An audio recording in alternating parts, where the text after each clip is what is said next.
Recent DHA winner ആണ്. അതുപോലെ ഞാന് 4 മാസത്തെ ഓൺലൈൻ ക്ലാസ്സും ഒരു ക്രാഷുമാണ് കൂടിയത്. അപ്പം എനിക്ക് ഏറ്റവും കൂടുതൽ ക്വസ്റ്റ്യൻസ് തിയറി ബേസ് ചെയ്ത് തന്നെയാണ് ക്വസ്റ്റ്യൻസ് ഏറ്റവും കൂടുതൽ വന്നത്. അപ്പം എനിക്ക് എല്ലാവരോടും പറയാനുള്ളതെന്ന് പറഞ്ഞു കഴിഞ്ഞാൽ നമ്മൾ നന്നായിട്ട് തിയറി പഠിച്ചിട്ട് പോവുക. കൂടുതലും തന്നെ നമ്മളെ ഡയറക്റ്റ് ക്വസ്റ്റ്യൻസ് ആണ് വരുന്നത്. നന്നായിട്ട് തിയറി ഫോക്കസ് ചെയ്യുക. അതുപോലെ തന്നെ ക്രാഷ് എനിക്ക് ആക്ച്വലി 2 ക്രാഷ് കൂടണമെന്നായിരുന്നു ആഗ്രഹം. പക്ഷെ എനിക്ക് കൂടാൻ പറ്റിയില്ല.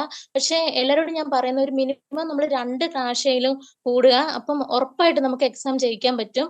അതുപോലെ തന്നെ എനിക്ക് പിന്നെ തോന്നിയ ഒരു കാര്യം എന്ന് പറഞ്ഞു കഴിഞ്ഞാൽ ഞാൻ 4 വർഷം കർണാടകയിലാണ് നേഴ്സിംഗ് ഒക്കെ പഠിച്ചത്. അപ്പൊ അവിടെ നിന്നൊക്കെ പറഞ്ഞു കഴിഞ്ഞാൽ നമുക്കറിയാലോ അത്രയും വലിയ നോളേജ് ഒന്നും മീൻസ് ഒരുപാടൊന്നും അവർ നന്നായിട്ട് പഠിക്കില്ല. പക്ഷെ ആ വെറും 4 വർഷം പഠിക്കേണ്ടത് അത്രയും പഠിക്കേണ്ട ഞാൻ വെറും 4 മാസം കൊണ്ട് എനിക്ക് ഒരുപാട് നോളേജ് ഗെയിൻ ചെയ്യാൻ പറ്റിയിട്ടുണ്ട്. അതുകൊണ്ട് സാറിനോട് എനിക്കൊരു പ്രത്യേക നന്ദിയുണ്ട്. ഒരുപാട് നന്ദി സാർ.